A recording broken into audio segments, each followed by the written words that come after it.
जैसा कि हम लोग Bihar PGT history previous year question discuss कर रहे थे, उसी का अगला सीरीज आज हम डिस्कस करने जा रहे हैं, जिसका क्वेश्चन नंबर 119 है। क्वेश्चन है, श्रीनगर नामक एक शहर की आधारशिला किसने रखी थी? तो यह आधारशिला रखी थी अशोक ने। प्रदेशिका कौन थे? तो प्रदेशिका ये विशेषकर ये क्वेश्चन जो मौर्य साम्राज्य से है, तो प्रदेशिका जो थे वो राजस्व संग्रह किया करते थे। तो इसका क्वेश्चन 120 नंबर क्वेश्चन का आंसर हो जाएगा बी। 121 नंबर क्वेश्चन पूछता है, मौर्य साम्राज्य के पतन के लिए जिम्मेदार संतुष्टिकरण की नीति किसकी थी? तो अशोक की थी। ये संतुष्टिकरण की नीति जो है सो जब इन्होंने बौद्ध धर्म अपना लिया, कलिंग पर विजय प्राप्त करने के बाद इन्होंने अस्त्र शस्त्र त्याग दिया और अहिंसा का मार्ग अपना लिया। कुछ इतिहासकारों का मानना है कि अशोक ने जो है सो ये नीति अपनाने के बाद मौर्य साम्राज्य का पतन शुरू हो गया। रत्नावली एक प्रसिद्ध कृति थी। यह हर्षवर्धन के द्वारा लिखा गया था। बाणभट्ट हर्षवर्धन का कवि था, दरबारी कवि। इसका ऑप्शन हर्षवर्धन था होगा। हर्षवर्धन एक राजा के साथ साथ एक अच्छे कवि भी थे। रत्नावली जो है वो विशेषकर एक कह सकते हैं हास्य नाटक जो है सो रोमांटिक नाटक शास्त्र है। अगला क्वेश्चन है 123 नंबर, किसने ब्राह्मणों और बौद्ध भिक्षुओं को बराबर संरक्षण दिया और दोनों को उदारता से भिक्षादान भी दिया था? ये हर्षवर्धन ने किया था। आंसर हो जाएगा बी। किसके द्वारा चोल साम्राज्य को 9वीं सदी में पुनर्जीवित किया गया था? तो इसका आंसर हो जाएगा विजयालय के द्वारा। अगला क्वेश्चन है, किन राजाओं के द्वारा नागरथ को व्यापार और व्यवसाय को संपन्न करने के लिए सुपुर्द किया गया था? तो चोल वंश के द्वारा। नागरथ, जिसे नट्टू कोट्टई चेटियार के नाम से भी जाना जाता था, दक्षिण भारत में एक व्यापारी समुदाय था। अगला क्वेश्चन है हमारा 126 नंबर, अपनी आर्थिक गतिविधियों के विकास के लिए यूरोप के किस देश ने अत्युत्तम पृथक्करण की नीति को अपनाया गया था? इंग्लैंड के द्वारा यह नीति अपनाई गई थी। अगला क्वेश्चन है 127 नंबर।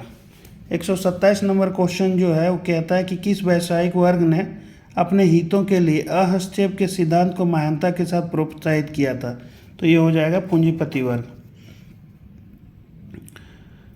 नेक्स्ट क्वेश्चन है, पुनर्जागरण का सबसे एक महत्वपूर्ण योगदान की स्थापना करना था?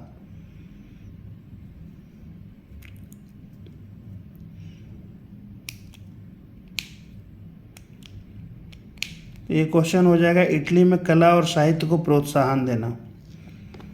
इसका आंसर, पुनर्जागरण का सबसे एक महत्वपूर्ण योगदान की स्थापना करना था, इटली में कला और साहित्य को प्रोत्साहन देना।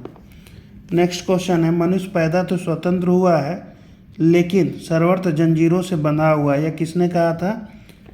रूसो, जिनका पूरा नाम है जीन जैक्स रूसो। इनका एक बुक है द सोशल कॉन्ट्रैक्ट, जो 1762 में प्रकाशित हुआ था, उसी से यह स्टेटमेंट लिया गया है। अगला क्वेश्चन है क्वेश्चन नंबर 130, कुलीन लड़ते हैं, पुरोहित पूजा करते हैं और लोग भुगतान करते हैं। यह एक प्रसिद्ध कहावत थी।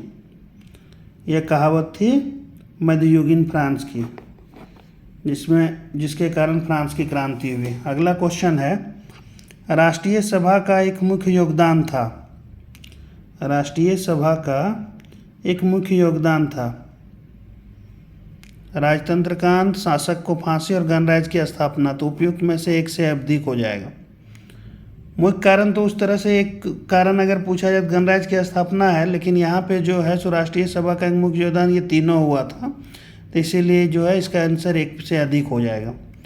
अगला क्वेश्चन है, क्रांति के बाद फ्रांस में आर्थिक उन्नति का मुख्य कारण कृषि प्रगति के कारण थे। देखिए, इसका स्टेटमेंट में अगर प्रॉपर देखा जाए तो ये तीनों कथन हो जाएगा।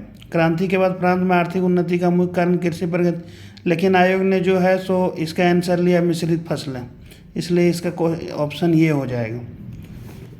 133 नंबर जो है क्वेश्चन है, 1917 की रूसी क्रांति के बाद एक नया ग्रुप स्थापित हुआ जिसे जाना गया सर्वहारा वर्ग की तानाशाही, डिक्टेटरशिप ऑफ प्रोलेटरिएट, सर्वहारा वर्ग की तानाशाही।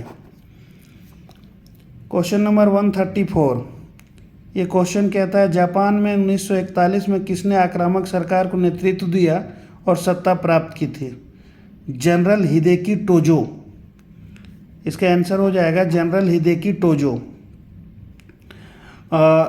इन्होंने जो है सो पर्ल हार्बर पर जो हमला हुआ था अमेरिका में, इनके द्वारा ही किया गया था। आज के सेशन में बस इतना ही। नमस्कार। और आग्रह है कि आप लोग जो है सो चैनल को सब्सक्राइब करें, वीडियो को लाइक करें। धन्यवाद।